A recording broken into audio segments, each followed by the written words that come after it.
Our programs offer many languages. Please visit suprememastertv.com/schedule. The Lumad people encompass a collection of indigenous people from the Mindanao region. The term Lumad has several meanings and origins.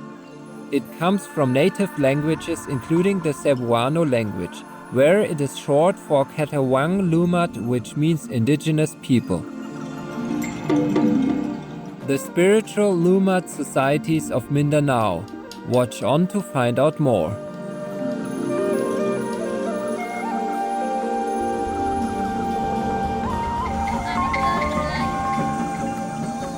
Mupia Mandu is good day in western Bukidnon Manobo, one of the languages spoken by the Lumad people. Gentle viewers, I am Jong, the glorious Lumad of Mindanao. Hope that you are surrounded by beacons of light all around you in the form of uplifting friends, places to connect with nature, and a wealth of inspiration for each day. We are pleased to have your company on today's show entitled The Spiritual Lumad Societies of Mindanao.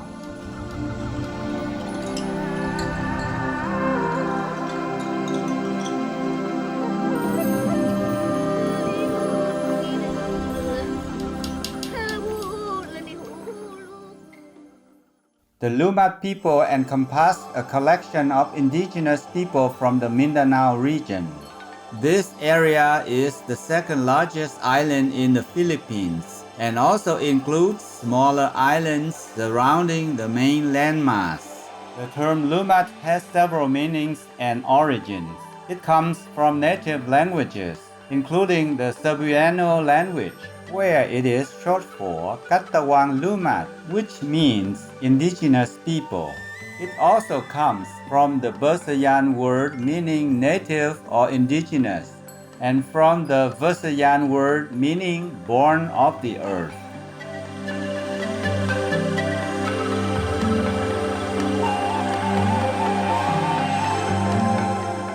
The Lumad people or Lumanon consists of approximately 18 major groups.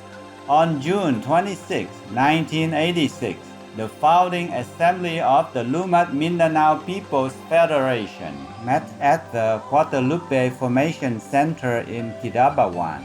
The delegates chose the term Lumad to give members of the different ethno-linguistic groups a collective identity as one common people. This was the first time that the groups had united under a common name. The island of Mindanao contains a significant portion of forested and protected areas, many of which are ancestral lands of the Lumanon and have spiritual affiliations. Hence, the Lumad people consistently advocate for conservation and environmental protection. The island is home to threatened animal and plant species such as the Philippine eagle, Philippine warty pig, and the Rafflesia shettenbergiana. This is known as the largest flower in the world and a valuable tourist attraction.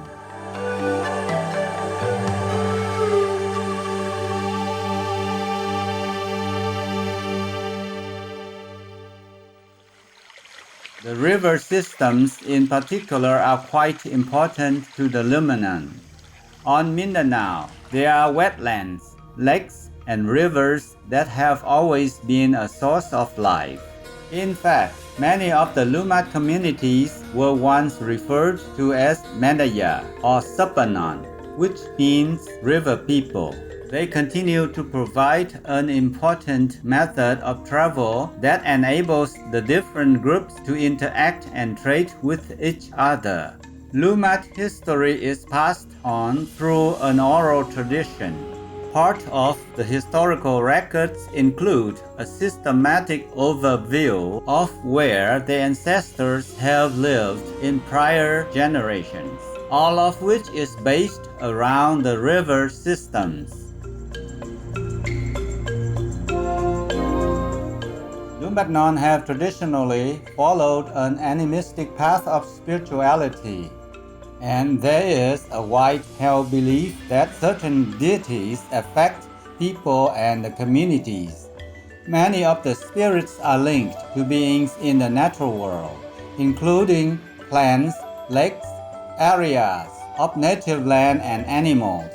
Water bodies have significant spiritual ties for many of the groups. The Higonon people believe that a spirit called Bulalakaw lives in fresh water. The Bulalakaw maintains the health of the water body and all of the life within it. It has the power to bring sickness or cause flooding. For this reason, the leader of the community, or the Datu, maintains a respectful relationship with the Bulalakaw for the good and protection of all people in the village.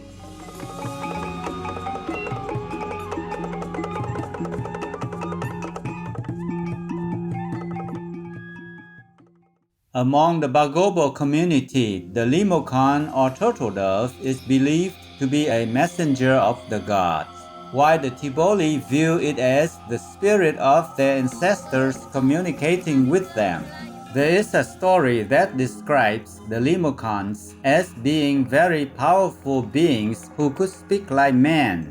There was once a Limokon who laid one egg along the Mayo River, then laid another egg further down the course of the river. From the first egg, a man was hatched, and from the second egg, a woman was hatched. They lived apart in loneliness until they finally discovered each other, and once married, had many children who are said to be the Mandaya people, who to this day still live along the Mayo River.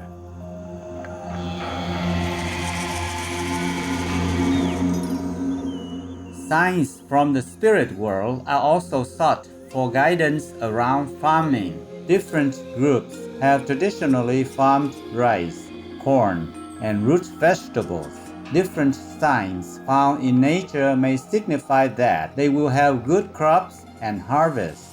The night sky is often viewed as signs of the Baltic star cluster, which signals that cultivation of crops should begin. The Bagobo community also looks for the Buaya and Mamare star clusters, which are good signs for sowing crops.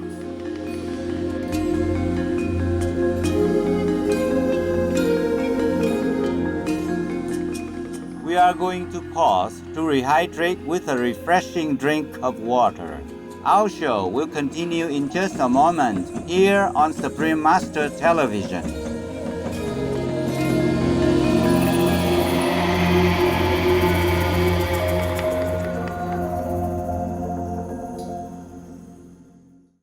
Welcome back to the Spiritual Lumad Societies of Mindanao on Supreme Master Television. Among the Lumanon, spirituality and crafts are also interwoven. Like other Lumad groups, the Higonon people maintain an oral tradition called Panut, where their history is passed down from generation to generation. This brilliant recollection of lore by tradition keepers is an amazing feat of memory and recall. The Panut captures the broad history of each group, including historical events, spiritual beliefs, momentous occasions, community interactions, and the laws. The impressive memory of the people reciting the Panut is certainly extensive. It is said that it can take 3 whole days and nights to recite just the basic Panut, without reciting any of the subsections known as the sub-Panuts. The Panut uses a unique rhythm that helps the person recall the details. Among the Manobo, the oral history is recounted via chanting known as Yulahingan. The chanting has a particular style that uses poetry and music. The very first known Yulahingan tells the story of the folk hero Ayu and his people who traveled to Nalangdangan, where they achieved immortality. The second part of the Yulahingan, or the Sanjaturon, conveys stories of Ayu and his family when they lived in their newfound paradise. This Yulahingan is said to have been passed on to Ayu's son by Vayan by the highest god. Various locations mentioned in this epic are believed to be the local sites in Mindanao. The camp Evangelista in Patek is believed to be where Ayu's house once stood.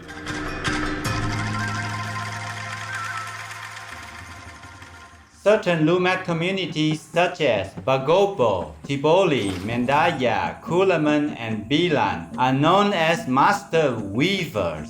They create eye-catching cloth and elaborate clothes with vibrant patterns and colors. These items have also been traded between the groups through time. Historically, cloth has been woven from a plant called abaca or Musa textilis, which creates a strong yet lightweight fabric.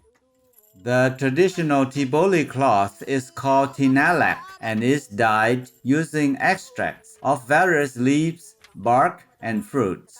The tinalak is traditionally worn as upper garments by men and as skirts by women. It is also used in various rituals, such as a bride's veil, which is referred to as kumu. In the Tiboli communities, weaving is considered to be a prestigious skill and done only by women. The men do assist by stripping the abaca fibers and helping to polish the cloth. Some weavers have dreams in which the spirit of the abaca or the fudalu visits them and imparts inspirational designs. Before the abaca is harvested, prayers and ritual offerings are made. Likewise, a prayer is carried out before the weaving commences. The late Langdule was considered to be a master weaver of the tinalak. Her mother taught her to weave when she was 12 years old. In 1998, this inspiring woman was named as a National Living Treasure by the Philippine government's National Commission for Culture and the Arts.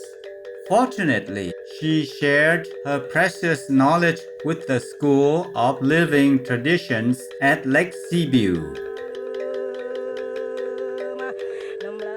She once shared, "I never choose my design. My design appears to me in my dreams.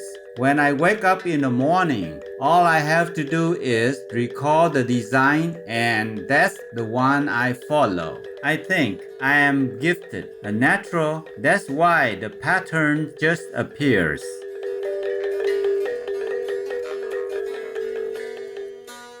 Various Lumad groups are also highly skilled in metal smithing. This includes the Tetere, Bagobo, Mendaya, and Tiboli. Various works of jewelry and adornment have been made, often out of brass, including belts, bracelets, chains, anklets, and bells. In the Pogobo community, the blacksmiths are believed to work with the spirit of the forge, or the Tuluska Gomanan. This spirit fuels the blacksmith's creativity. Among the Tiboli, men and women work in smelting and forging, with men creating wax replicas and women creating the clay molds. In this community, the deity who assists with blacksmithing is referred to as Jingtan. The Mandaya group works with silver and produces lovely rings and plates.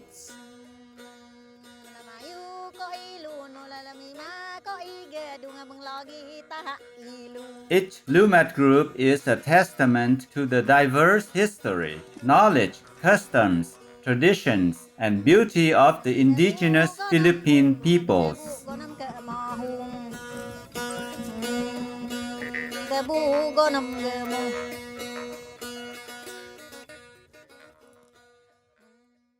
Graceful viewers, it has been a pleasure to have your company on today's program.